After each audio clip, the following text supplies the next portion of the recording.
Hey guys, मेरा नाम है अभिषेक। जैसे कि आपको पता है कि हमने अपना कोर्स लॉन्च किया हुआ है जिसका नाम है बीपीटी रिफ्रेशर कोर्स और एमपीटी एंट्रेंस प्रिपरेशन कोर्स।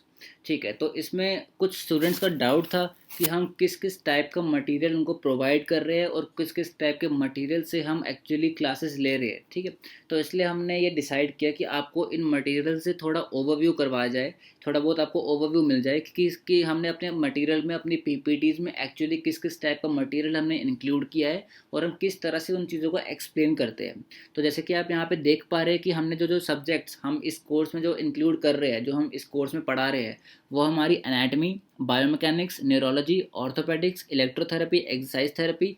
उसके बाद कुछ टेक्निक्स एंड कुछ स्पेशल टॉपिक्स है जैसे कि neuronal reflexes, postural drainage, pharmacology, PNF. ठीक है, तो यहाँ पे हम देख रहे हैं कि जो एनाटमी है, एनाटमी हमने पूरी कंप्लीट करी हुई है, पूरी कंप्लीट हमने इसमें इंक्लूड करी हुई है। इसमें हमने एक्चुअली जो बोन्स है बॉडी की, उन बोन की शेप को, वो कहाँ प्रेजेंट होती है, उनके स्पेशल फीचर्स क्या होते हैं, उसके बाद उनका कौन सा टिपिकल और कौन सा एटिपिकल स्ट्रक्चर होता है, कौन सा फीचर होता है, उनकी मसल अटैचमेंट्स कहाँ होती है, उसके अलावा जो जो स्पेशल एनाटमिकल स्ट्रक्चर्स होते हैं, ठीक है, उनके बारे में हमने समझा हुआ है। अभी हम इन पीपीटीज़ को ओपन करके समझेंगे। आगे हम देख रहे हैं कि इसके अलावा बायोमैकेनिक्स में हमने कुछ नहीं छोड़ा, नॉर्किन से सारा का सारा हमने इसमें इंक्लूड कर दिया है। इसके बाद न्यूरोलॉजी हम अगर देखें तो न्यूरोलॉजी में हमने न्यूरो एनाटमी से स्टार्ट किया है। न्यूरो एनाटमी में हमने बेसिक जो ब्रेन स्ट्रक्चर है सेरेब्रम से, उसके बाद हमने जितने भी मिड ब्रेन है, हाइंड ब्रेन है, ठीक है, जितने भी पार्ट्स होते हैं, सेरेबेलम है, white matter of the brain, grey matter, ठीक है, उसके बाद लिम्बिक सिस्टम क्या होता है, उसके कौन कौन से पार्ट्स होते हैं, तो उन सब चीज़ों के बारे में हमने बात करी है। उसके बाद फिर न्यूरोलॉजिकल कंडीशंस, उसमें कौन कौन सी कंडीशंस हमने मतलब उसमें हमने एक्चुअली सारी कंडीशन, जितनी भी न्यूरोलॉजिकल कंडीशन हमको अभी तक मिली, हमने सारी की सारी इंक्लूड कर दी। उनके पीछे की पैथोलॉजी क्या होती है, किस तरह किस किस एज ग्रुप में वो कंडीशन में देखने को मिलती है, तो इस टाइप की चीज़ें हमने इसमें इंक्लूड करी है। इसके बाद ऑर्थोपेडिक्स, तो ऑर्थोपेडिक्स में तो हमने कुछ भी नहीं छोड़ा है, महेशवरी से जितनी सारी चीज़ें थी सब कुछ हमने सारे के सारे चैप्टर्स इंक्लूड करे और बिल्कुल बेसिक फॉर्म में। ठीक है, तो ये अभी हम आपको दिखाएंगे कि कितना बेसिक है ना। हर एक स्लाइड पे मैक्सिमम 4 to 5 बुलेट पॉइंट्स में हमने एक एक स्लाइड बनाई है ताकि आपके लिए काफ़ी क्लियर हो पाए और काफ़ी इजीली आप समझ पाओ। और हम जब पढ़ाते हैं तो हम एक एक टॉपिक को काफ़ी डिटेल में समझाते हैं, और कोई भी अगर आपका कोई डाउट आता है या फिर कोई क्वेश्चन आता है तो उसको उसी पर्टिकुलर टाइम पे रेक्टिफाई कर दिया जाता है। इसी तरह से हमने इलेक्ट्रोथेरेपी और एक्सरसाइज थेरेपी, तो इलेक्ट्रोथेरेपी में हमने जो बेसिक फिजिक्स है वो, उसके बाद मोडालिटीज़, उनकी फ्रीक्वेंसी क्या होती है, ठीक है, उनके अलग अलग जो वेव फॉर्म्स होते हैं, उसके बाद फिर कौन से उनकी इंडिकेशंस होती है, कॉन्ट्रा इंडिकेशंस होती है, इन सब चीज़ों के बारे में बात करिए। उसके बाद एक्सरसाइज थेरेपी पे भी हमने जो बेसिक फोर्सेज होते हैं, उसके बाद स्टार्टिंग पोजीशन क्या होता है, डिराइड पोजीशन क्या होता है, कौन कौन सी पोजीशंस होती है, उनके बारे में हमने बात करी है इसमें। इसके बाद जैसे कुछ टॉपिक्स है जैसे कि रिफ्लेक्सेस हो गया, न्यूरोनल रिफ्लेक्सेस हो गया, पोस्चरल ड्रेनेज हो गया, फार्माकोलॉजी हो गया। इसमें हमने फार्माकोलॉजी में भी हमने अल्फा ब्लॉकर्स कौन से होते हैं, बीटा ब्लॉकर्स कौन से होते हैं, स्केलेटल मसल रिलैक्सेंट्स कौन से होते हैं, ठीक है, तो उनके बारे में, उनके जो जो उसमें ड्रग्स के नाम होते हैं, उन ड्रग्स के बारे में हम बात करेंगे। ठीक है, उसके बाद पीएनएफ। तो स्टार्ट करते हैं। स्टार्टिंग में सबसे पहले हम देखते हैं एनाटमी से। तो एनाटमी में जैसे कि आप देख पा रहे हो कि हमने क्लैविकल से स्टार्ट किया है। तो हमारी पीपीटीज कुछ इस तरह से होती है, काफ़ी इंटरेक्टिव होती है। और जैसे कि हम देख रहे हैं कि यहाँ पे क्लैविकल, उसका दूसरा नाम कॉलर बोन है, कहाँ पे प्रेजेंट होती है, ठीक है, उसका बेसिक स्ट्रक्चर क्या होता है, उसके अटैचमेंट्स क्या क्या होते हैं, कौन कौन से पार्ट्स होते हैं, कौन कौन से ग्रूव्स होते हैं, ठीक है, तो इसके बारे में हम डिटेल में बात करेंगे, कौन कौन से लिगामेंट्स होते हैं, ठीक है, उसके अलग अलग पार्ट्स। उसके बाद डिस्टली, प्रॉक्सिमली, लेटरली, मीडियली कौन कौन से स्ट्रक्चर्स होते हैं जिनके साथ वो अटैचमेंट देता है, उसका क्लिनिकल सिग्निफिकेंस क्या होता है, कंजेनाइटल एबनॉर्मेलिटीज़ एंड एनोमैलीज, ठीक है, कौन कौन सी एनोमलीज होती है उस पर्टिकुलर बोन स्ट्रक्चर से रिलेटेड। तो जैसे हम यहाँ पे देख रहे हैं क्लैविकुलर डिसॉस्टोसिस हो गया या फिर क्लीडोक्रेनियल डिसॉस्टोसिस हो गया, तो वो होता क्या है कंडीशन, किन पर्टिकुलर एज ग्रुप में और किन टाइप के लोगों में देखने को मिलती है वो कंडीशन, तो इनके बारे में बात करेंगे। वैसे ही हम नेक्स्ट देख रहे हैं रेडियस एंड अल्ना। तो रेडियस एंड अल्ना, इस तरह से हमने जितनी भी बोन्स है बॉडी की, उन बोन्स को, जैसे यहाँ पे अल्ना हो गया, ठीक है, उसके बाद फिर जैसे रेडियस है, उसके बाद ह्यूमरस है, तो हर एक बोन को, उसके बाद आगे जाके अगर यहाँ पे हम देखें तो ये हमने यहाँ पे हम देख रहे हैं तो ये हमारी अल्ना बोन हो गया, रेडियस बोन हो गई, ठीक है। इस तरह से हमने सारी चीज़ों को इंक्लूड किया। उसके बाद क्लिनिकल सिग्निफिकेंस हर एक का, जैसे शाफ्ट ऑफ ह्यूमरस पे अगर फ्रैक्चर होता है तो कौन सी आर्टरी या कौन सी नर्व होती है जो कि इन्वॉल्व होती है। ऐसे ही अगर सर्जिकल नेक ऑफ ह्यूमरस का फ्रैक्चर होता है तो कौन से स्ट्रक्चर्स होते हैं जो कि इन्वॉल्व होते हैं। ऐसे ही लोअर एंड ऑफ ह्यूमरस में कौन से स्ट्रक्चर्स होते हैं, ठीक है, कौन कौन से आर्टिकुलेटिंग स्ट्रक्चर्स होते हैं, कौन कौन सी मसल अटैचमेंट्स होती है। इसके अलावा फिर आगे जाके हम स्कैपुला के बारे में देख रहे हैं। तो ऐसे ही हमने सारी सारी चीज़ों को इंक्लूड किया हुआ है इसमें। तो उसके बाद आगे जाके हम हेड एंड नेक अगर देखें तो कौन कौन से बोन्स होते हैं जो कि क्रेनियम बनाते हैं, ठीक है, स्कल के कौन कौन से पार्ट्स होते हैं। उसके बाद फिर बेस ऑफ स्कल में कौन कौन से पार्ट्स आते हैं, अलग अलग फोरामेन के बारे में समझेंगे। उसके बाद फेशियल स्केलेटन, इसका याद करने का तरीका जैसे निमोनिक्स है। तो कई सारी चीज़ों में जो ट्रिक्स होते हैं उनको हम यूज़ कर सकते हैं उन चीज़ों को समझने के लिए, ठीक है। तो उन ट्रिक्स को हम काफ़ी अच्छे से समझेंगे, उसका क्लिनिकल रेलेवेंस क्या है। उसके बाद स्कैल्प काफ़ी इंपॉर्टेंट टॉपिक है। तो इस तरह से हम देख रहे हैं तो काफ़ी सारी चीज़ें हैं। अगर हम यहाँ पे देख पाए तो ऑलमोस्ट यहाँ पे हम देखें कि 369 स्लाइड्स है सिर्फ एनाटमी में, ठीक है। तो आप समझ सकते हो कि हमने कितना डिटेल में एक एक चीज़ को समझाया हुआ है। और यहाँ पे अगर इसका हम टाइम लिमिट की बात करें कि कितने टाइम में हम इन सब्जेक्ट्स को पढ़ा रहे हैं, तो यहाँ पे हम देखते हैं कि एनाटमी को के लिए हम 2 वीक्स का टाइम ले रहे हैं। 2 हफ्ते में हम एनाटमी समझा रहे हैं, एनाटमी पढ़ा रहे हैं। उसके बाद 2 हफ्ते में हम बायोमैकेनिक्स पढ़ा रहे हैं, और उसके बाद हम 2 हफ्ते में ऑर्थोपेडिक्स पढ़ा रहे हैं, ठीक है। और उसके बाद हम 1 वीक ले रहे हैं फॉर न्यूरोलॉजी, एंड उसके बाद नेक्स्ट 1 वीक में हम electrotherapy and exercise therapy complete कर देंगे। उसके बाद 3 से 4 दिनों में हम reflexes, postural drainage, pharma and PNF कर देंगे। तो जैसे कि आप यहाँ पे देख पा रहे हो, हम नॉर्मली बोल तो रहे कि ये 2 मंथ्स का कोर्स है, बट एक्चुअली 2 मंथ्स के साथ में ऑलमोस्ट आप मान लो 4 दिन 5 दिन एक्स्ट्रा ही लग जाएंगे, ठीक है। उसके अलावा हम यहाँ पे और चीज़ें देख पा रहे हैं, जैसे यहाँ पे एमसीक्यू टेस्ट है। तो यहाँ तो हम 7 टेस्ट देख पा रहे हैं, एक्चुअली 8 टेस्ट देख पा रहे हैं। लेकिन एक्चुअली हम पूरे कोर्स में 10 एग्जाम्स लेते हैं, 10 टेस्ट लेते हैं। जो जितना हमने सिलेबस कवर किया होता है उसके अकॉर्डिंग ही उतने उतने सिलेबस का हम टेस्ट लेते हैं, जो कि एमसीक्यू बेस्ड टेस्ट होता है। तो इसमें जितने भी हर एक टेस्ट में हम देखेंगे कि 50 क्वेश्चंस होते हैं। एंड जो फाइनल एमसीक्यू टेस्ट है, जो बिल्कुल सारा कोर्स कंप्लीट होने के बाद जो टेस्ट लेते हैं, उसमें 100 क्वेश्चंस होते हैं, ठीक है। तो इससे आपको काफ़ी क्लियर होता जाता है कि किस किस टाइप के क्वेश्चन पूछे जा सकते हैं आगे जाके एंट्रेंस एग्जाम में या किसी भी टाइप के एग्जामिनेशन में। एंड आपके काफ़ी कंसेप्ट होते हैं जो कि यहाँ से क्लियर होते हैं। ओके, तो जैसे यहाँ पे हमने एनाटमी की बात करी, उसके बाद जैसे यहाँ ये चीज़ इंपॉर्टेंट है, हम यहाँ पे ये देख रहे हैं कि हमने काफ़ी मसल्स के बारे में यहाँ पे बात करी हुई है। तो यहाँ से हम स्टार्ट करेंगे all muscles and nerves of the upper limb. इस तरह से ही हमने all muscles and nerves of lower limb की भी बात करी है। एंड उसके अलावा thorax, abdomen and head and neck. तो यहाँ इन सब पार्ट्स की जो मसल्स है, ठीक है, उन मसल्स की हम इमेज देखेंगे कि वो मसल कहाँ से ओरिजिनेट होती है, कहाँ उसका इंसर्शन होता है, उसके फाइबर्स किस तरह से जा रहे होते हैं, ठीक है। और उसके अलावा हम उसके एक्शन के बारे में कि उसका एक्चुअली एक्शन क्या होता है, किस पर्टिकुलर पोजीशन में क्या एक्शन करती है वो मसल, और उसकी नर्व सप्लाई। तो इस तरह से हम हर मसल की, जैसे स्कैपुलर रीजन में कौन कौन सी मसल्स होती है, उसे हर एक मसल का ऑरिजिन, इंसर्शन को डिटेल में समझेंगे। पेक्टोरल रीजन की मसल्स हो गई। उसके बाद फिर हमने एंड में टेबुलर फॉर्म में एक टेबल बनाई हुई है, जहाँ पे हमने एक साइड पे सारी मसल्स एंड दूसरे साइड पे उनकी नर्व सप्लाई, ताकि आपके लिए याद करना काफ़ी इजी हो जाए, ठीक है। तो इस तरह से हमने इसको एंड में कंक्लूड किया हुआ है। ऐसे ही हमने upper limb, lower limb, thorax, head and neck and abdomen, ठीक है। तो इस तरह से हमने सारी जितने भी मसल्स हैं इन पर्टिकुलर एरियाज़ की, उनको सबको इंक्लूड किया हुआ है, ठीक है। उसके अलावा जैसे हम लोअर लिम्ब की बात करें तो हम यहाँ पे हिप जॉइंट की तरफ आ गए। तो ये हमारा फीमर है, तो फीमर का हेड एंड नेक पार्ट हो गया, ठीक है। तो इस तरह से हमने हर एक पार्ट की यहाँ पे बात करी हुई है। उसके बाद जैसे यहाँ पे हमारा फुट है, तो फुट की जो बोन्स है, टार्सल बोन्स है, तो कितनी बोन्स होती है, ठीक है। यहाँ पे ट्रांसवर्स टार्सल जॉइंट होता है, शोपार्ट जॉइंट जिसको हम बोलते हैं। इस जॉइंट को हम समझेंगे, इसका सिग्निफिकेंस क्या है। एंड ये एस शेप्ड स्ट्रक्चर होता है, कौन कौन सी बोन्स मिलकर शोपार्ट जॉइंट बनाती है, ठीक है। कि काफ़ी इंपॉर्टेंट चीज़ें पूछ जाती है। तो मेटाटार्सल्स हो गए, ठीक है। इस तरह से आर्चेज ऑफ फुट हो गए, तो ट्रांसवर्स आर्च कौन सा होता है, लॉन्गिट्यूडनल आर्च कौन सा होता है, लैटरल लॉन्गिट्यूडनल और मीडियल लॉन्गिट्यूडनल कौन कौन सा होता है, कौन कौन से स्ट्रक्चर्स मिलके ये आर्चेज बनाते हैं, किन किन स्ट्रक्चर्स के वीकनेस की वजह से या टाइटनेस की वजह से ये जो आर्चेज है ये इंक्रीज या डिक्रीज होते हैं, जिसको हम पेस केवस या पेस प्लेनस बोलते हैं, ठीक है। तो इस तरह से हमने हर एक चीज़ को इंक्लूड किया हुआ है यहाँ पे। तो इस तरह से हम देख पा रहे हैं काफ़ी सारी चीज़ें हैं। यहाँ पे हम देख रहे हैं कि लोअर लिम्ब, तो लोअर लिम्ब की जो मसल्स है यहाँ पे, तो हर एक लोअर लिम्ब की मसल को हमने उसके बारे में यहाँ पे बात करेंगे। उसकी ऑरिजिन इंसर्शन क्या है, उसके बाद उसकी नर्व सप्लाई क्या है। तो इस तरह से हम सारी चीज़ों को यहाँ पे इंक्लूड करेंगे।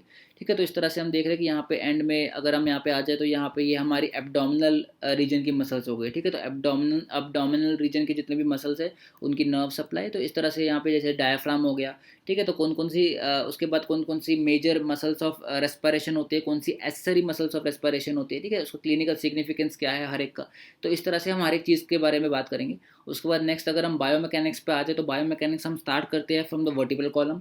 तो यहाँ पे हम बेसिक देखो, आप देख पा रहे हो कितना बेसिक तरह से हमने जो हमारी पीपीटी है उसको रखा हुआ है, ताकि आपके लिए समझने में कोई प्रॉब्लम ना हो। और हर एक पॉइंट को हम काफ़ी डिटेल में जाके समझेंगे, और काफ़ी चीज़ें जो होती है जैसे काफ़ी एक्सेप्शंस होते हैं काफ़ी सारी चीज़ों में, तो उसके बारे में भी हम समझेंगे यहाँ पे। तो अलग अलग कर्व्स होते हैं थोरेसिक रीजन के या फिर लंबर रीजन के। ठीक है, मतलब बेसिकली पूरे वर्टिब्रल कॉलम के। उसके बाद कॉर्डा एक्वाइना होता क्या है, कहाँ से स्टार्ट होता है। उसके बाद जैसे ये टिपिकल एक जैसे वर्टिब्रा है, तो वर्टिब्रा के कौन कौन से पार्ट्स होते हैं। ठीक है, उन पार्ट्स का सिग्निफिकेंस क्या होता है।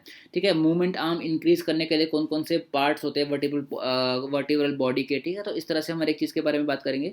उसके बाद आगे जाके जैसे हम यहाँ पे देख रहे हैं, ये हमारे लिगामेंट्स है, पूरे वर्टिब्रल कॉलम के लिगामेंट्स होते हैं। तो कौन कौन सा लिगामेंट किस पर्टिकुलर पोजीशन में टॉट होता है, कौन सा लैक्स होता है, और कौन सा जो लिगामेंट है किस पर्टिकुलर डिस्ट्रैक्शन को रोकता है। ठीक है, तो इन सब चीज़ों के बारे में हम बात करेंगे। उसके बाद जैसे हर एक जितने भी जैसे सर्वाइकल स्पाइन हो गया, थोरेसिक हो गया, लंबर हो गया, तो हर एक तरह के जो हर एक सेगमेंट में जो वर्टिब्रल बॉडीज होती है, जो वर्टिब्रे होते हैं, उनका काइनेमेटिक्स। ठीक है, कि फ्लेक्जन एक्सटेंशन या लेटरल फ्लेक्जन या रोटेशन के टाइम पे कौन सी वर्टिब्रल बॉडी या कौन सा वर्टिब्रा किस तरफ रोटेट करता है, किस तरफ साइड फ्लेक्स करता है, साइड बेंड करता है। ठीक है, तो उससे फिर ये काफ़ी इंपॉर्टेंट है समझने के लिए वर्टिब्रल कॉलम में। तो उनका काइनेमेटिक्स कि वो पर्टिकुलर वर्टिब्रे मूव किस तरह से करती है। और उसके बाद उनके काइनेटिक्स भी समझेंगे कि काइनेटिक्स मतलब कि कौन कौन से फोर्सेस एक्चुअली रिस्पॉन्सिबल होते हैं उस पर्टिकुलर टाइप के मूवमेंट के लिए, उस पर्टिकुलर वर्टिब्रा की मूवमेंट के लिए कौन कौन से फोर्सेस होते हैं जो कि रिस्पॉन्सिबल होते हैं। उसके बाद जैसे हम यहाँ पे देख रहे हैं कि यहाँ पे जैसे साइड बेंडिंग के टाइम पे एक पर्टिकुलर वर्टिब्रा रोटेट कर जाता है दूसरे वर्टिब्रा के रिस्पेक्ट में। तो ये इसमें भी काफ़ी चीज़ें हम देखते हैं कि काफ़ी अलग अलग होता है। मतलब थोरेसिक रीजन में अलग टाइप का रोटेशन देखने को मिलता है, ज़्यादा या कम एक्सटेंट का रोटेशन देखने को मिलता है अलग अलग सेगमेंट्स में। तो इसके अलावा इन चीज़ों के बारे में हम बात करेंगे। ठीक है, तो इसके बाद जैसे हमारा काइनेटिक्स आ गया, उसके बाद हमारा स्टार्ट हो गया सर्वाइकल स्पाइन। सर्वाइकल स्पाइन की वर्टिब्रा के कौन कौन से फीचर्स होते हैं, जैसे हम यहाँ पे देख रहे हैं कि बाइफिड स्पाइनस प्रोसेस होता है। उसके अलावा और भी कई सारे फीचर्स होते हैं, जैसे हम यहाँ पे देख रहे हैं कि ट्रांसवर्स फोरामेन प्रेजेंट होता है वर्टिब्रल आर्टरीज के लिए, और भी कई सारी चीज़ें कई सारे इसके फीचर्स है। तो उसके बारे में हम बात करेंगे। उसके बाद जैसे आगे अगर हम जाए, अभी तो काफ़ी सारी चीज़ें इसमें है। ठीक है, तो जैसे हम यहाँ पे देख रहे हैं तो ये हमारा शोल्डर आ गया। तो शोल्डर कॉम्प्लेक्स में कौन कौन से जॉइंट्स होते हैं। उसके बाद जैसे ये हम देख रहे हैं कि स्कैपुलोथोरेसिक मोशन के बारे में हम बात करेंगे, कितना कितना रेशियो होता है। उसके बाद जैसे ये कौन कौन से स्ट्रक्चर्स होते हैं जो कि ये बनाते हैं। उसके बाद हमारा static and dynamic stabilisation of glenohumeral joint. ठीक है, कौन कौन से स्ट्रक्चर्स होते हैं और कौन कौन सी मसल्स होती है जो इन टाइप के स्टेबिलाईजेशन के लिए हेल्प करती है और उसमें रिस्पॉन्सिबल होती है। और स्टेबिलाईजेशन एक्चुअली होता किस लिए है, मतलब किस वजह से होता है। उसकी वजह से ऐसे हम देख रहे हैं कि ट्रेबिकुलर सिस्टम, ये हमारा लोअर लिम्ब की तरफ अगर हम आ जाए, हिप जॉइंट की तरफ अगर हम आ जाए, तो यहाँ पे हम देख रहे हैं कि इसका स्ट्रक्चर हिप जॉइंट का। उसके बाद एंटी वर्जन और रेट्रो वर्जन में किस तरह से टो इन और टो आउट गेट देखने को मिलता है। उसके पीछे की पूरी बायोमैकेनिक्स की, उसके पीछे क्या क्या प्रोसीजर होता है, किस तरह से हम देखते हैं कि एंटी वर्जन या रेट्रो वर्जन में हिप जॉइंट जाने की वजह से किस तरह से हमारा जो टो है वो टो इन या टो आउट में जाता है। ठीक है, तो इन चीज़ों के बारे में हम बात करेंगे। ये काफ़ी इंटरेस्टिंग चीज़ है और काफ़ी इंपॉर्टेंट है, क्योंकि कई बार पूछी जाती है और ये चीज़ें क्लियर होनी बहुत इंपॉर्टेंट है आप लोगों के लिए। इसके अलावा जैसे हमारा हिप जॉइंट आ गया, तो हिप जॉइंट में बायलैटरल स्टांस में कितना अमाउंट ऑफ कंप्रेसिव फोर्स हमारे जॉइंट के ऊपर आता है। ठीक है, बायलैटरल स्टांस हो गया। उसके बाद आगे जाके अगर हम देखें तो हम देखेंगे कि यूनिलैटरल स्टांस में, उसके बाद साइड बेंडिंग में, उसके बाद फिर जब अगर पर्सन ने केन होल्ड किया होता है तो cane holding ipsilateral side and contralateral side of the pathological hip joint. तो उसमें कौन से पर्टिकुलर पोजीशन में कितना अमाउंट ऑफ कंप्रेसिव फोर्स उस जॉइंट के ऊपर आता है। ठीक है, उसके पीछे कई सारे फॉर्मूलाज होता है, ये फॉर्मूलाज समझना काफ़ी इंपॉर्टेंट है आपके लिए। ठीक है, तो इन सब चीज़ों को हम डिटेल में समझेंगे। अलग अलग टाइप की गेट होते हैं। ठीक है, कौन सा गेट किस पर्टिकुलर स्ट्रक्चर की वीकनेस की वजह से देखने को मिलता है। ठीक है, उसके बाद यूज़ ऑफ केन इप्सिलैटरली एंड कॉन्ट्रालैटरली। ठीक है, इन चीज़ों के बारे में हम समझेंगे। हिप जॉइंट पैथोलॉजीज क्या क्या, कौन कौन सी पैथोलॉजीज होती है। ठीक है, तो इस तरह से हम हर एक एक स्ट्रक्चर के बारे में समझेंगे, जैसे हमारा कार्पस आ गया, मतलब रिस्ट जॉइंट की बायोमैकेनिक्स। तो इस तरह से हम एक एक चीज़ को समझेंगे। अगर अभी सारी चीज़ों के बारे में बात करने लगे तो काफ़ी टाइम लग जाएगा इस वीडियो को पूरा कंप्लीट करने में। नेक्स्ट हम देख रहे हैं न्यूरोलॉजी। तो न्यूरोलॉजी हम स्टार्ट कर रहे हैं फ्रॉम न्यूरो एनाटमी। तो न्यूरो एनाटमी में जिस तरह से हम यहाँ पे देख रहे हैं कि बेसिक जो ब्रेन का स्ट्रक्चर है, मतलब कि जो हमारा सेरेब्रल हेमिस्फीयर है, तो इसमें कौन कौन से स्ट्रक्चर्स होते हैं, कौन कौन से सल्का एंड कौन कौन से गायराई प्रेजेंट होते हैं। उसके बाद फिर हम यहाँ पे देख रहे हैं कि सिल्वियन फिशर क्या होता है, उसके बाद सेंट्रल सल्कस क्या होता है, उसके बाद कौन कौन से बॉर्डर्स होते हैं। तो बेसिकली सारे स्ट्रक्चर्स को एंड कौन कौन से लोब में कौन कौन से स्ट्रक्चर्स प्रेजेंट होते हैं, इन एक एक चीज़ को यहाँ पे डिटेल में समझेंगे, ताकि आपको काफ़ी ये सारी चीज़ें क्लियर होते जाए। और साथ साथ में जो अगर आपको कोई डाउट रहता है तो आप साथ साथ में क्लियर आउट कर सकते हो। और उसके बाद जैसे हम यहाँ पे देख रहे हैं कि ब्रॉडमैन्स एरियाज होते हैं ब्रेन के, कि कौन कौन सा ब्रॉडमैन्स एरिया किस पर्टिकुलर टाइप के एक्शन के लिए रिस्पॉन्सिबल होता है। तो उन एरियाज़ के बारे में बात करेंगे, ये काफ़ी इंपॉर्टेंट टॉपिक है। उसके बाद white matter of the cerebral hemisphere आ गया, कि कौन कौन से फाइबर्स वाइट मैटर में प्रेजेंट होता है। तो बेसिकली इस टाइप से हम देखेंगे ब्रेन के स्ट्रक्चर को। उसके बाद अगर हम आगे जाए तो हम यहाँ देख रहे हैं, ये हमारा लिम्बिक सिस्टम आ गया। लिम्बिक सिस्टम बेसिकली हमारा इमोशंस, जो हमारे बॉडी के जो इमोशंस होते हैं उनसे लिंक्ड होता है। तो किस तरह से कहाँ पे प्रेजेंट होता है लिम्बिक सिस्टम, एंड क्या क्या फंक्शंस होते हैं और कौन कौन से पार्ट्स मिलकर लिम्बिक सिस्टम बनाते हैं। इसके पीछे भी, इसको याद करने का भी एक ट्रिक है, इसके पीछे भी एक निमोनिक है, ठीक है। तो इन चीज़ों को हम देखेंगे एंड यहाँ से हम समझेंगे कि किस तरह से हम इस चीज़ को समझ सकते हैं एंड किस तरह से हमारे लिए काफ़ी ईजी हो जाएगा समझना। उसके बाद जैसे हम आगे देख रहे हैं ventricles of the brain, brain के कौन कौन से वेंट्रिकल्स होते हैं, ठीक है। अलग अलग फोरामेन इसमें अलग अलग होते हैं। एंड इस तरह से हमने ना यहाँ पे हैंड रिटन या हैंड मेड डायग्राम्स भी बनाए हुए हैं, ताकि आपके लिए काफ़ी क्लियर हो जाए, ठीक है। तो इस तरह के डायग्राम्स आपको इजीली कहीं मिलेंगे नहीं, तो इस तरह से हमने इसको बनाए हुए ताकि एक ट्रिक आप यूज़ कर सको, ताकि आप इन वेंट्रिकल्स को और इन सब कंसेप्ट को और इन टॉपिक्स को आप याद रख सको, ठीक है। तो इस तरह से हमने अपनी पीपीटीज़ को आप देख पा रहे हो कि इस तरह से हमने बनाया हुआ है। इसके वजह से हमारे डिसेंडिंग ट्रैक्ट्स हो गया, असेंडिंग ट्रैक्ट्स हो गया, इसके अलग अलग पाथवेज होते हैं, ठीक है। किन किन पाथवेज को यूज़ किया जाता है, कौन सा मोटर के लिए होता है और कौन सा सेंसरी के लिए होता है, ठीक है। तो इन सब चीज़ों के बारे में हम बात करेंगे। उसके बाद जैसे हम आगे देख रहे हैं सेरेबेलम, तो सेरेबेलम के स्ट्रक्चर, सेरेबेलम का फंक्शन क्या होता है, डायनसेफेलॉन, ठीक है। तो हर एक चीज़ के बारे में हम यहाँ पे देख रहे हैं कि बात करेंगे। थैलेमस क्या होता है, थैलेमस का पार्ट क्या होता है। उसके बाद हमारा क्रेनियल नर्व एग्जामिनेशन आ गया, कि कौन कौन सी क्रेनियल नर्व्स होते हैं, कौन सी सेंसरी होती है, कौन सा मोटर फंक्शन होता है किसका, और कौन सा दोनों फंक्शन होता है किस क्रेनियल नर्व के, मतलब किसका both sensory and motor function होता है। और उसके बाद हम देखेंगे कि कौन सी इन क्रेनियल नर्व्स को हम किस तरह से एग्जामिन करते हैं, ठीक है। तो यहाँ पे हम देखेंगे हर एक क्रेनियल नर्व का एग्जामिनेशन को डिटेल में समझेंगे, ठीक है।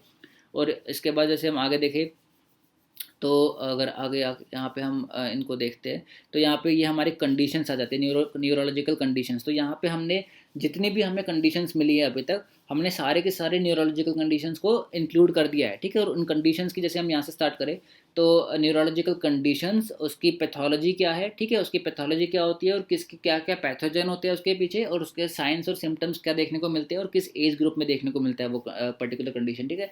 तो वो सब चीज़ों के बारे में हम बात करेंगे। इससे पहले हम यहाँ पे हमने एक चीज़ मिस कर दी, जो कि है हमारा स्केल्स ऑफ न्यूरोलॉजिकल एग्जामिनेशन। तो इसके बारे में भी हम समझेंगे डिटेल में, कि जैसे जीसीएस स्केल हो गया, उसके बाद हमारा एमएमएससी हो गया, mini mental state examination, RLE scale हो गया, इसके अलावा एशिया स्केल है, रिफ्लेक्स टेस्टिंग स्केल हो गया, मॉडिफाइड एशवर्थ स्केल है। तो इन स्केल्स को हम कब यूज़ करते हैं, किस तरह से यूज़ करते हैं और क्या सिग्निफिकेंस होता है इन स्केल्स को यूज़ करने का, ठीक है। तो इनके बारे में हम समझेंगे। उसके बाद जैसे न्यूरोलॉजिकल कंडीशन है, जैसे कि हम देख रहे हैं कि मेनिंजाइटिस है, एंसेफेलाइटिस है।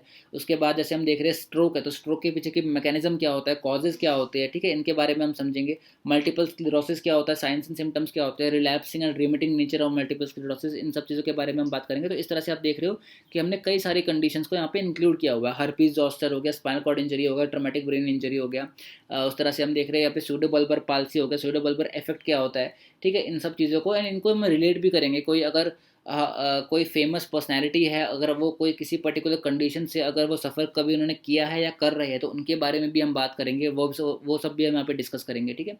उसके बाद हम नेक्स्ट आ जाते हैं ऑर्थोपेडिक्स में। तो ऑर्थोपेडिक्स में हमने सारी चीज़ें इंक्लूड कर दी है फ्रॉम महेश्वरी, कुछ भी चीज़ नहीं छोड़ी है। एंड सारी चीज़ इंक्लूड करने का मतलब है कि हमने सारा मतलब सब कुछ इंक्लूड किया है एंड उसको काफ़ी इजी वे में आपके लिए यहाँ पे हमने डाल दिया है, ताकि आपको वो चीज़ समझने में एंड आगे जाके उस चीज़ को पढ़ने में काफ़ी आपके लिए ईजी रहे। तो जैसे हम स्टार्ट करेंगे यहाँ पे फ्रॉम क्लासिफिकेशन ऑफ फ्रैक्चर्स। उसके बाद फिर हम यहाँ पे देख रहे हैं फ्रैक्चर्स के एपोनिम्स, कि अलग अलग टाइप के फ्रैक्चर्स एंड उनके क्या क्या नाम होते हैं, कि मतलब गलेजी फ्रैक्चर डिसलोकेशन क्या होता है, मोंटेजिया फ्रैक्चर डिसलोकेशन क्या होता है, उसके बारे में हम यहाँ पे समझेंगे। उसके बाद जैसे हम यहाँ पे देख रहे हैं कि ये हमारा पैथोलॉजिकल फ्रैक्चर कि पैथोलॉजिकल फ्रैक्चर कौन से पर्टिकुलर एज ग्रुप में देखने को मिलता है, एंड पैथोलॉजिकल फ्रैक्चर्स एक्चुअली किस किस रीज़न की वजह से हो सकते हैं, ठीक है, उन सब चीज़ों के बारे में बात करेंगे। तो ये भी काफ़ी इंटरेस्टिंग है। उसके बाद जैसे हम आगे देख रहे हैं कि अलग अलग कंडीशंस का ट्रीटमेंट, तो इंजरीज, तो लिगामेंट में इंजरीज के कौन कौन से ग्रेड्स होते हैं। उसके बाद जैसे हम यहाँ पे देख रहे हैं कि ट्रीटमेंट ऑफ फ्रैक्चर, तो फ्रैक्चर ट्रीटमेंट के अलग अलग मेथड्स होते हैं, तो उसके बारे में समझेंगे। यहाँ पे हम अलग अलग फेजेस के बारे में बात करेंगे कि जैसे जैसे फेज़ 1 जो होता है वो एमरजेंसी केयर के लिए होता है, phase 2 is for definitive care, phase 3 is for rehabilitation. तो हर एक फेज़ कब कब स्टार्ट होता है और किस फेज़ में किस तरह का ट्रीटमेंट या किस तरह का मैनेजमेंट या केयर दिया जाता है, ठीक है, तो उन चीज़ों के बारे में हम बात करेंगे। उसके बाद जैसे हम आगे अगर इन चीज़ों को देखें तो यहाँ पे अलग अलग टाइप की कास्ट हैं, अलग अलग टाइप के स्प्लिंट्स होते हैं, अलग अलग टाइप के ट्रैक्शंस होते हैं, उन चीज़ों के बारे में बात करेंगे। अलग अलग उनके भी एपोनिम्स हैं, ठीक है। जैसे यहाँ पे हम देख रहे हैं टर्न बकल कास्ट होता है फॉर स्कोलियोसिस, राइजर्स कास्ट होता है फॉर स्कोलियोसिस, ठीक है। तो इस तरह से हम अलग अलग कास्ट के बारे में समझेंगे, बात करेंगे। उसके अलावा जैसे ऑपरेटिव मेथड्स है फॉर इमोबिलाइजेशन, तो उसके एडवांटेजेस डिसएडवांटेजेस क्या होता है, इंटरनल फिक्सेशन क्या होता है, एक्सटर्नल फिक्सेशन क्या होता है, किस पर्टिकुलर कंडीशन में हम we go for internal fixation है, किस पर्टिकुलर कंडीशन में we go for external fixation, ठीक है। और दोनों के प्रोज एंड कॉन्स क्या होते हैं, कौन कौन से टूल्स कौन से टाइप के ऑपरेशन में यूज़ किए जाते हैं। इसके अलावा जैसे अलग अलग टाइप के ट्रैक्शंस होते हैं, तो कौन सा टाइप का ट्रैक्शन किस पर्टिकुलर कंडीशन में यूज़ किया जाता है, उसके अलग अलग नाम होते हैं। जैसे गैलोस ट्रैक्शन होता है, जैसे फिर रसल्स ट्रैक्शन होता है, ठीक है, बक्स ट्रैक्शन होता है। तो इन ट्रैक्शंस के बारे में समझेंगे। उसके अलावा फिर हम जैसे आगे यहाँ पे देख रहे हैं कि अलग अलग ऑपरेटिव मेथड, जैसे कि एओ मेथड हो गया। उसके अलावा हमारा एलिजारोस टेक्निक होता है। एलिजारोस टेक्निक काफ़ी इंपॉर्टेंट है। इसके पीछे की पैथोलॉजी, इसके पीछे की हम क्या क्या मेथडोलॉजी होता है, किस तरह से हम एलिजारोस टेक्निक को यूज़ करते हैं, किस किस पर्टिकुलर कंडीशन में हम इनको यूज़ करते हैं, ठीक है, उसके बारे में समझेंगे, काफ़ी इंपॉर्टेंट है। इसकी वजह से कॉम्प्लिकेशंस ऑफ फ्रैक्चर हो गया। तो इस तरह से हमने काफ़ी सारी चीज़ें इंक्लूड करी है, अभी तो स्टार्टिंग ही है, ठीक है। तो इसके अलावा जैसे आगे जाके हम देखें तो पुल्ड एल्बो, जितने भी कंडीशन है हमारे, जितनी भी ऑर्थोपेडिक कंडीशन है, उन सब चीज़ों को हमने यहाँ पे इंक्लूड किया हुआ है। आगे जाके अगर हम देखते हैं तो यहाँ पे हम देख रहे हैं कंजेनाइटल डिसलोकेशन ऑफ हिप, ये काफ़ी इंपॉर्टेंट टॉपिक है, ठीक है। तो ये ऐसे ऐसे टॉपिक्स हैं, इनको काफ़ी डिटेल में हमने कवर किया है। तो बेसिकली यहाँ से हम ये दिखाना चाहते हैं आपको, जैसे ये प्रोलैप्स इंटरवर्टिब्रल डिस्क है, तो बेसिकली हम यहाँ पे दिखाना ये चाह रहे हैं कि हमारी जो पीपीटीज़ है वो बिल्कुल एकदम मतलब नीट एंड क्लीन है, एंड काफ़ी आपको यहाँ से क्लियर हो जाएगा काफ़ी सारे टॉपिक्स, ठीक है। और एक एक चीज़ को हम यहाँ पे एक्सप्लेन करते हुए जाएंगे। जैसे यहाँ पे अलग अलग स्टेजेस होते हैं डिस्क प्रोलैप्स के, तो इन स्टेजेस में कौन कौन से कितना कितना टाइम लगता है एक एक स्टेज तक रीच करने में, एंड कितना कितना डैमेज होता है कि एक एक स्टेज में, ठीक है। तो उन सब चीज़ों के बारे में यहाँ पे डिटेल में बात करेंगे।